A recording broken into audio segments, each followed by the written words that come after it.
আপনার কাছে যদি মাত্র 50,000 টাকা থাকে সেটা দিয়ে কিন্তু আপনি একটা সফল ব্যবসা চালু করতে পারেন। শুধুমাত্র চালুই না, কিছুদিন যদি আপনি সঠিকভাবে ব্যবসা করতে পারেন সেখান থেকে আপনি লাখ টাকার প্রোডাক্টও সেল করতে পারবেন।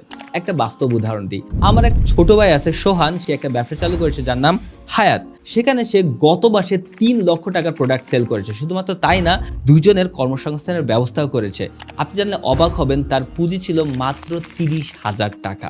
সে কিভাবে এই ব্যবসাটাকে সফল করলো সেটা নিয়ে তো অবশ্যই বলবো, তার আগে আপনাদের সাথে একটা পরিসংখ্যান শেয়ার করি।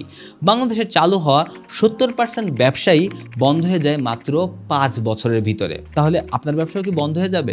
ওয়েট, বাংলাদেশের অন্যতম সফল উদ্যোক্তা আকিজউদ্দিন তার ব্যবসাটা চালু করেছিল মাত্র 19 টাকা পকেটে নিয়ে। এখন আপনি বলতে পারেন ওই সময় 19 টাকা অনেক ছিল, কিন্তু আপনাকে এটাও মানতে হবে সে যখন ব্যবসা করেছে তখন কিন্তু বাংলাদেশে দুর্ভিক্ষ ছিল, যুদ্ধ ছিল, আরো অনেক সমস্যা ছিল।